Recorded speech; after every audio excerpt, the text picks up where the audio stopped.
Hello everybody, welcome back along to the channel.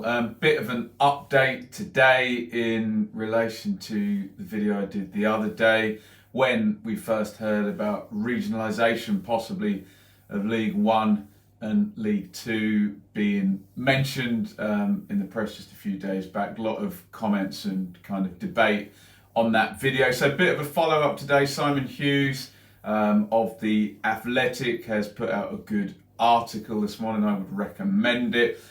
He's obviously in the know with some of the owners down here. He's got knowledge of a WhatsApp chat that started off with Mansfield chairman John Radford inviting the League Two owners in, and then in the end the League One owners come in, although some claim to have been, quote, dragged into it. It made very clear that all of these owners have got very, very different priorities. The owner of Sunderland compared to the owner of Carlisle, compared to the owner of Rochdale, pick any of those clubs down there. And what it does go to prove is that every single club's situation here is unique, and we probably shouldn't judge one club's values against the others in this regard. Probably the most interesting headline from it is in relation to a salary cap, which we've heard mentioned for years and years as a sensible way to kind of restrict crazy spending. Hughes in his article claims that 37 of 47 of the clubs agreed to set ceilings, so this would be for next season, I guess, at £3,500 a week for a League One player and £1,900 a week for League Two players. So that would be very, very interesting. I don't quite know how you would police that in terms of bonuses, whether that would be the total income paid to the player after bonuses or where tax comes into it. I'm sure you'd get a situation where a player could be offered the maximum salary plus then a big bonus that could then be forwarded in the next year's salaries. Whatever caps that are given, clubs will find a way. Although, is that now going to be more the preserve of the Premier League and Championship clubs when we talk about that type of spending rather than accusing the League One and Two? You would imagine that the people who don't want these caps would be the higher turning over teams in League One, teams like Sunderland, Pompey and my team, Ipswich, where we have on fairly good authority that Ipswich managed to get James Norwood from Tranmere. Remember, there was no transfer fee, on the basis of a wage that I have under pretty good authority is pretty much double what we're talking about that cap there. So you can see how teams with the financial muscle wouldn't want this to happen. And this is the argument of self-interest that we're having all the way through this. What one team might want and might be good for them, another team doesn't, etc. And self-interest is a massive thing in these types of situations. Regionalisation, easy for me to say, took me 3 goes there. We discussed that the other day. That didn't go over so well with the owners, to be fair. It was pretty mixed actually in the comments. Some people against it. To be fair, I did disregard the opinions of people who saying I don't live in the area, I'd want to drive further. I think there are bigger things than people's drive. But some people with very legitimate kind of concerns about promotions and relegations. Apparently only 2 or 3 of the 47 owners were really behind that idea, and it hasn't even been mooted in any of the League One conference calls between the League One owners and the EFL. Although there is some kind of admittance from the owners that a short-term regionalisation might actually be necessary. Again, we're into the realms of predicting and speculating, but if this October the 1st date that the Sunderland Echo reported yesterday as fans won't be in stadiums before then, maybe you do get some neutral games, some stadium sharing, etc. But look, we're in the realms of fantasy and predictions on stuff that we really don't have a clue about, so I'll go no further on that. In terms of some of the numbers we mentioned with the regionalisation, Andy Holt had talked about things being behind closed doors costing Accrington 500,000 to play out the rest of the season. The Fleetwood chairman has gazumped Holt's figure, saying if you actually factor in now's the time the early season ticket money comes in, and that will have been written into the budgets as income projected for now. Lots of early bird deadlines they would have already gone a few weeks ago now, wouldn't they? He's talking more about £1 million that all of the League One clubs would be losing.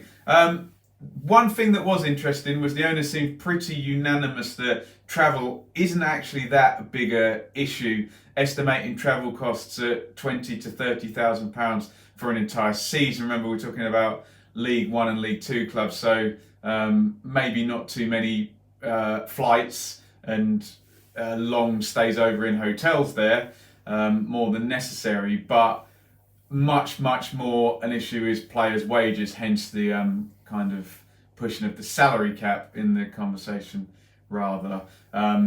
We've got lots of anecdotal stuff as well about the travel and suggestions that Carlisle, for example, make more money out of the visit of Plymouth, because it's kind of a badge of honour for Plymouth fans to do that mammoth journey up to Carlisle, than they do Morecambe. So, and then there was also the question of the initial boost that regionalisation would give in attendances, then actually turning into a trough in the income once over familiarity becomes a thing. So definitely the takeaway is regionalisation, very mixed in the comments on the last video, but the owners who, some people would say the fans are the more important people, but the owners are the people that can influence this big time at the moment.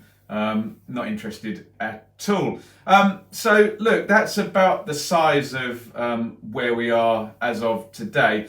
Be interested in your comments. We talked a lot about the regionalisation. If you want to comment on that, I would advise go to my video of a couple of days ago. There's loads of good comments, lots of really well written long comments in there on pros and cons, etc. So I would suggest going over there for a good debate on that, and maybe commenting on the salary cap on this video. Is it a good idea? Is it fair on players, on clubs? Does it punish clubs with a legitimately higher turnover, or can football clubs just not be trusted to do the best thing for their own interests? There's a history of them not being able to be trusted in those regards. I guess it would then, a salary cap, become part of profit and sustainability. And how would you punish it in terms of FFP? I guess if a team breaches so hard, isn't it? Breaches the salary cap, doesn't report their accounts until a month, year after it gets promoted, it's no good punishing them after then. Difficult one to police. And with that in mind, how would bonuses work? Would it be, as I said, the entire figure, or can you factor bonuses in over the top with clever accounting? This clever accounting to be rewarded or to be pushed to one side? Be really interested in people's thoughts. So, in short, regionalisation, anecdotally and from the horses' mouths with the bank sheets here, not going to make that much difference according to the owners, and fans seem very mixed. Salary cap, obviously you can imagine the ones with lower turnover quite probably up for that. Maybe Fleetwood paying Glenn Whelan and Ipswich paying James Norwood good money. Maybe they wouldn't be up for it, but be interested in your thoughts as ever. Always drives the content on the channel. Let me know what you think down there. Follow me on Twitter at Benjamin Bloom. Hit subscribe, ring the bell as ever. Any ideas for content coming in, let me know. Do check out yesterday, we had some legit non-speculative news with Graham Jones finishing up at Luton. As I said, the previous regionalisation video went up. Various kind of news and top tens, and the stuff I'm collaborating with Jack Reeve from Talk Norwich City on is up on the channel. So as ever, if you've got any ideas for content, do put it in the comments. Please don't be offended if I don't immediately do it. I do read all the comments, especially at the moment when I'm not able to go to work and I have plenty of time to read them. So As always, get involved, keep it nice and civil, stay safe, wash your hands, don't go near anybody, and I'll see you very soon for the next video. Over and out.